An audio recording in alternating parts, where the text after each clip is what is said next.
No.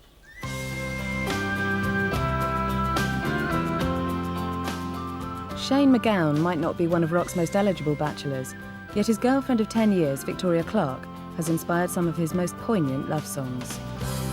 I've been loving you a long time, down all the years, down all the days, and I've cried for all your troubles. Smile at your funny little ways. When it started, he didn't want to get involved with anyone. He didn't want a relationship. So he'd said this, you know, he'd said, I don't want to get involved. And of course I took that as a challenge, as one does. Thought, well, you are going to be involved, you know. You're going to fall in love with me. And he did. I took shelter from a shower, and I stepped into your arms on a rainy night in Soho. The wind was whistling all its charms. The funny thing about actually going to bed with Shane for the first time, what we used to do was just sit up all night and drink and talk, you know, all night. And we did this for quite a while before we actually ever got around to getting near the bed. And Shane was very shy, and so was I, so he would sit like where you're sitting and I'd sit where I'm sitting, and we'd talk, and we'd never actually get very close physically. And so one night I think he asked me if he could sit next to me, and I said, yeah, okay. And so he sat next to me, and we ended up kissing each other, and it ended up sort of on the bed. And then when he actually took his clothes off, he had a pair of red nylon Y-fronts that he'd probably been wearing for about 6 months. When out of control to a certain extent to be able to actually really create. We gotta get out of this place. Get a better life from me and you.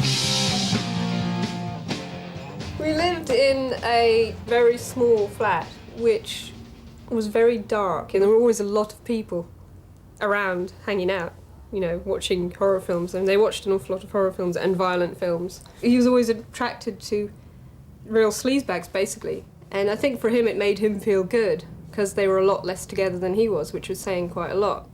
I mean, that's just a whole trip in itself, is like wanting to be as far out and live as close to the edge and live as dangerously and push people and life and your body as far as you can and still get away with it, and probably maybe not even get away with it, and that's part of the thrill, isn't it, that you might not even get away with it. But it was like living in a movie. It was like living in like Pulp Fiction or something, you know. It's just you never knew what was going to happen next, and things were never secure, things were never certain.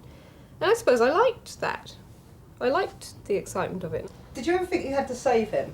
Yeah, that was the idea. It was a crusade. It was something that I could identify, it was something I could do to look after and protect and counsel somebody who was in so much agony and pain and misery. And now that I think about it, it was something that gave me an opportunity not to think about myself, not to think about any problems I had, and not to actually look at my life and what I was thinking or feeling or where that was going, and just sort of completely take over his.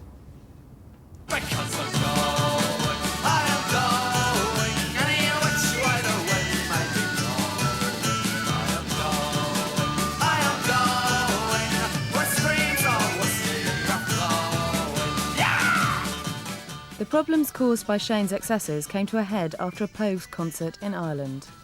After the gig, Shane went out for the evening with all the band and his sister and got really drunk. The next morning I went down to the hotel to find him because we were going back to London. Knocked on the door and there was no answer, so I got the roommate to let me in. And this woman jumped out of the bed and scurried into the bathroom. So I ran after her and I tried to get in and tried to beat her up, but she'd gotten in, she was too quick. She got into the bathroom and she shut the door. So I just thought, sod this, and left, you know, went back to London. I thought, right, great opportunity to leave forever, never go back.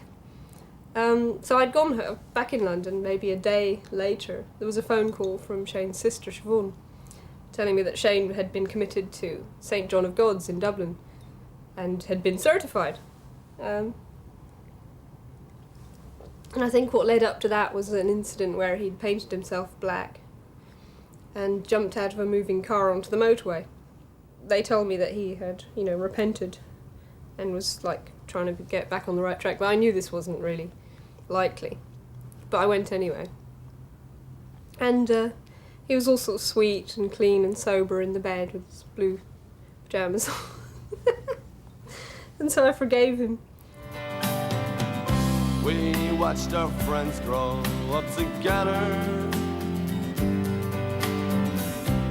and we saw them as they fell.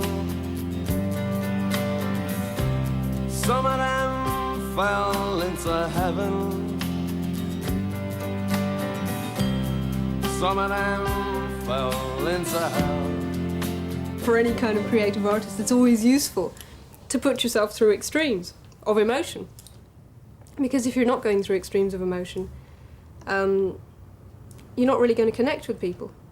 And I think that, you know, real passion in music and stuff always comes from extremes. Surprise! In order to get on with her own life, Victoria needed to put some distance between herself and Shane. Things improved a lot after I got my own place. Because I could stand back from the relationship a lot and see it as it actually was, and see it as a person who I really liked and loved, and not as a nuisance. And I was able to go back and not try to make Shane give up what he was doing purely for my happiness, because really what I'd been trying to do was make him give it all up so that things would be safe and secure and I wouldn't have to worry about it. I realised that I was more scared of myself and being alone than I was of any amount of hassle or, you know, catastrophes or nightmare situations involving Shane. The decision about a year ago that everything else in life would all slot into place and would all just fit and be exactly the way I wanted it if I became enlightened. And that's what my book's about. It's like a diary of me trying to become enlightened against, like, the background of living with people who drink a lot and take loads of drugs and stay up all night watching horror films, you know. Short of actually, you know, shaving my head and joining the Hare Krishnas, I've done most of the things that people do, and I'm still doing them. You know, it's an ongoing thing. I haven't actually become enlightened yet. Now I'd like you to imagine that there's a white light coming in through the top of your head and filling your whole body. So breathe in. Breathe in deep. And as the white light comes in, it'll go all the way through you. Okay? Right. This opens up your psychic powers and intuitive powers.